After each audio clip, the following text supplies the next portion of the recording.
Hello বন্ধুরা, তোমরা কেমন আছো? আশা করছি সবাই ভালো আছো, আর আমিও অনেকটা ভালো আছি। আমার স্টার্ট ব্লগারে তোমাদের অনেক অনেক স্বাগত। তো আজকে দেখো আমরা যাচ্ছি সবাই মিলে বৃন্দাবনে। রাধারানী কৃপা করেছেন তাই যেতে পারছি।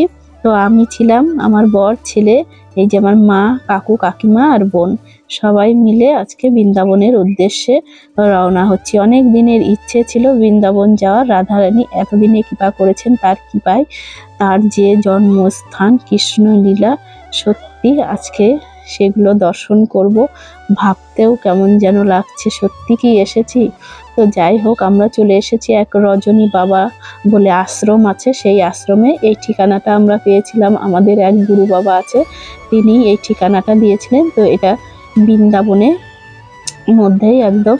তো আমরা প্রথমে সকালে 8টায় এসেছিলাম। এখানে মন্দির আছে, তো সেখানে ভোগ লাগে, সকাল 8টায় ভোগ দেয়, বাল্যভোগ। সেই বাল্যভোগের প্রসাদ পেয়ে তারপরে আমরা ফ্রেশ হয়ে বিকালে বেরিয়ে পড়েছিলাম। আর এই আশ্রম থেকেই গাইড নিয়েছিলাম। তো আশ্রমেই অনেকে আছে যে পুরো বৃন্দাবনটা ঘুরিয়ে দেখায়, আর কোথায় কি আছে, কৃষ্ণ কি লীলা করেছেন, গাইড না ছাড়া আমরা কোনোটাই বুঝতে পারবো না তার লীলা ক্ষেত্রগুলো।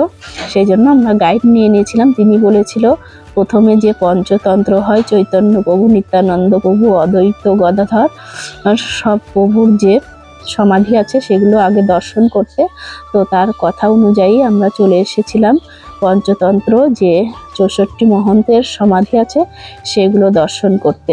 তো প্রথমে আমরা সেই সমাধিগুলো দর্শন করলাম, করার পরে তারপরে চলে এসেছি আমরা কাত্যায়নী মন্দির। তো কাত্যায়নী মন্দির এখনো খোলেনি, যেহেতু তোমার 4:30, এইদিকে 12টার মধ্যে বন্ধ হয়ে যায়, আবার বিকাল 4:30টার দিকে মন্দির খোলে। তোমার সকাল থেকে 12টা পর্যন্ত থাকে, তারপরে বিকাল 4:30 থেকে আবার খুলে। তো আমরা একটু বসে থাকার পরে তারপরে মন্দির খুলে দিয়েছিল। আর মন্দিরের ভেতরে যে কাত্যায়নী মার মূর্তি আছে সেটা কোনো ক্যামেরা করা যাবে না, নিষিদ্ধ আছে। সেজন্য ভিতরে কোনো মায়ের দর্শন তোমাদের করাতে পারলাম না। বাইরের যে দৃশ্যগুলো সেগুলোই তোমাদের সঙ্গে শেয়ার করলাম। তো মায়ের দর্শন করে আমরা বাইরে আসতেই তো প্রসাদ দিচ্ছিল, সেখান থেকে আমরা সবাই মিলে প্রসাদ নিয়ে নিলাম। সত্যি ভাবতে পারিনি যে মায়ের মন্দিরে এসে মায়ের প্রসাদ পাবো। তো তোমাদের মায়ের রূপটা দেখাতে পারলাম না, এর জন্য সত্যি দুঃখিত। তারপরে ওই কাত্যায়নীর মন্দির দেখে আমরা চলে এসেছিলাম আর একটা মন্দিরে, আদি মন্দিরে। তো অনেকগুলো মন্দির দেখেছিলাম, কোন মন্দিরটা কোন লীলা করেছেন অতটা মনে নেই। তো যতটুকু আছে তো মনে তোমাদের শেয়ার করব। তো দেখো, ওই মন্দিরটা দেখে আমরা চলে এসেছিলাম নারায়ণ কুণ্ডু। এখানে নারায়ণ ঠাকুরের স্নান করতে। তারপরে নারায়ণ কুণ্ডু দেখে আমরা চলে আসলাম রঙ্গনাথ মন্দির। এই রঙ্গনাথ মন্দির একটু দেরি হয়ে গেছিল, সেই জন্য গেটটা তোমার বন্ধ রেখেছিল, দেখতে পারিনি। তো আরো মন্দিরগুলো দেখে এসে তারপরে দেখবো আমরা রঙ্গনাথের মন্দির, যেখানে সোনার তাল গাছ আছে। তো চলে এসেছি আমরা আর একটা মন্দিরে। তোমার এখানে 36 কোটি দেবতার যে রূপ, সেই রূপগুলো এখানেও আছে সব রকম। আর মুনি ঋষিরা যে আছে তাদেরও মূর্তি এখানে রাখা আছে।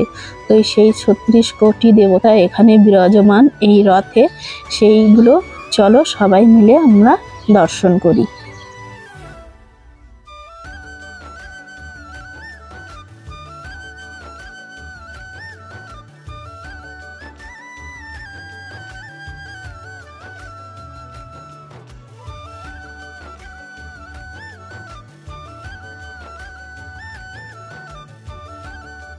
তো বন্ধুরা, এখানকার সব দেব দেবী দর্শন করে এখন চলে যাব আমরা বংশীপটে।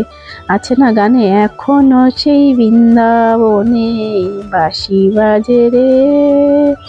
তো এখানে সেই বংশীবট, এটা এখানে শ্রীকৃষ্ণের বাঁশির ধ্বনি আজও শোনা যায়। আর গোপীদের নিয়ে এক রাধা এক কৃষ্ণ, দেখো দেওয়ালে ছবি করা আছে, তারা নাকি রাত্রে সত্যি গোপী কৃষ্ণ হয়ে এখানে রাসলীলা করেন, আর বংশীর আওয়াজ এখনো শোনা যায়। আর এখানে আসলে অনেকেই বংশী দান করেন। তো আমরাও এখানে বংশী দান করলাম। করার পরে আমাদের আজকের মতো এখানেই ছিল দর্শন করা। পরের দিন সকালে আমরা বেরিয়ে পড়েছিলাম রঙ্গনাথ মন্দিরের উদ্দেশ্যে সেই সোনার তাল গাছ দেখার জন্য। সেই সোনার তাল গাছ আগে দুটো ছিল, ইংরেজরা একটা নিয়ে চলে গেছে নাকি, আর সেই একটা আছে। তো এখানকে আমরা দর্শন করে বেরিয়ে পড়েছিলাম নিধুবনের উদ্দেশ্যে। তো ওখানে গিয়ে নিধুবনের যে রাধারানীর সাজ পোশাক সেগুলো দিয়ে কিছু দক্ষিণা দিয়ে তার চরণের যে সিঁদুর সাজ টিপ সব কিছু নিয়েছিলাম। তো বেশ এখানে এসে তো মন একদম মুগ্ধ হয়ে গেল সেই সাজ পোশাক পেয়ে। তারপরে যে এখানে রাসলীলা করেছিলেন রাধারানীর সঙ্গে সবাই, সেখানে গিয়ে একটু করে হলেও নাচতে হয়। তো আমরা সবাই মিলে সেখানে একটু নাচ করলাম।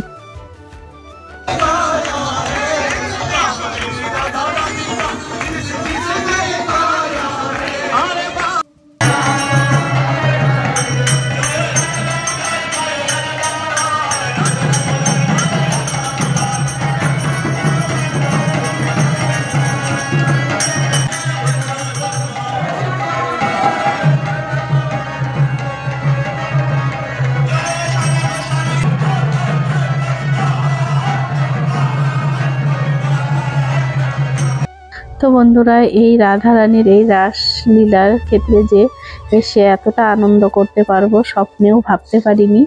যেখানে আজও রহস্যময় হয়ে আছে, কোনো জীবজন্তু সন্ধ্যার সময় এখানে থাকে না, এমনকি আশেপাশের বাড়িঘর জানলা দরজা সব বন্ধ হয়ে যায়। সেইখানে এসে যে এত সুন্দর আনন্দ করতে পারবো ভাবতে পারিনি।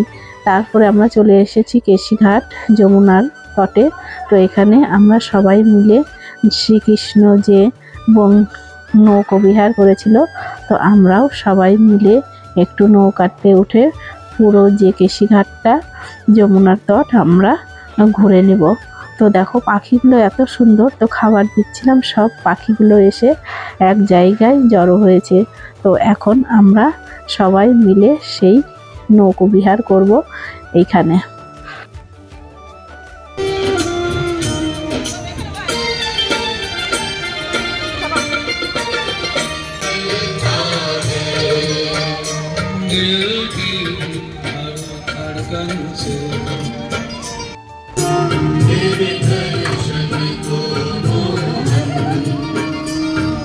তো বন্ধুরা, আমরা সবাই মিলে উঠে গেছি নৌকাতে। আর ইনি ছিলেন আমার ছেলের পাশে বসে যে বাবাজি, তিনি আমাদেরকে 7 দিন যে ছিলাম আমরা বৃন্দাবনে, তিনি আমাদেরকে গাইড হিসাবে সব বুঝিয়ে দিয়েছেন কোথায় কি লীলা করেছেন শ্রীকৃষ্ণ।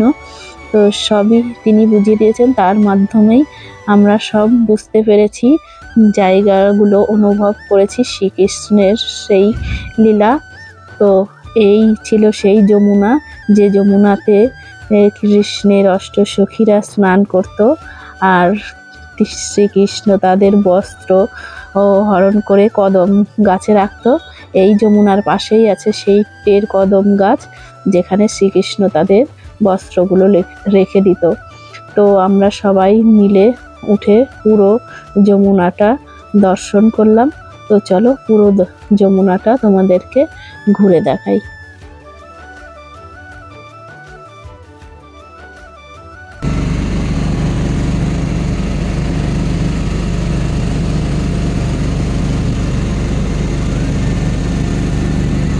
তো বন্ধুরা, আমাদের নৌকো বিহার করা কমপ্লিট। এখন যাব যমুনার পাশেই আছে ইমলি মন্দির, সেই ইমলি মন্দিরে। এই হলো সেই ইমলি মন্দির। ইমলি মন্দিরের রাধা মাধব দর্শন করলাম। আর এখানকার এক মাহাত্ম্য আছে, যে ইমলি গাছের কাঁটায় রাধারানীর চরণে লেগেছিল, সেই চরণ থেকে যেমন রক্ত ঝরেছিল, সেই ইমলি গাছটা কাটতে গিয়েও নাকি রক্ত ঝরে পড়েছিল। তো সেই ইমলি মন্দির দর্শন করলাম। আর এই ইমলি মানে তেঁতুল গাছের তেঁতুল নাকি এখনো পাকা হয় না, আর খুবই মিষ্টি। তো সেখানের ইমলি মন্দির দর্শন করে আমরা চলে এসেছি যমুনার তটে।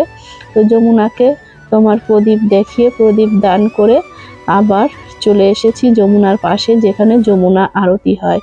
তো প্রথম দ্বিতীয় যে মন্দিরগুলো দর্শন করেছি সেগুলো তোমাদের সঙ্গে শেয়ার করলাম। আরও আছে দ্বিতীয় তৃতীয়, তো সেগুলোও তোমাদের সঙ্গে শেয়ার করব। তো আজকের ভিডিওটা তোমাদের কেমন লাগলো অবশ্যই কিন্তু কমেন্ট করে জানিও, আর ভালো লাগলে শেয়ার করো। আর যমুনার যে আরতি সবটাই তোমাদের সঙ্গে শেয়ার করলাম। তো তোমরা দেখতে থাকো, আর ভালো লাগলে লাইক করে দিও। তো আজকের মতো বাই, সবাই সুস্থ থেকো, ভালো থেকো, আর যমুনা আরতি দেখতে থাকো।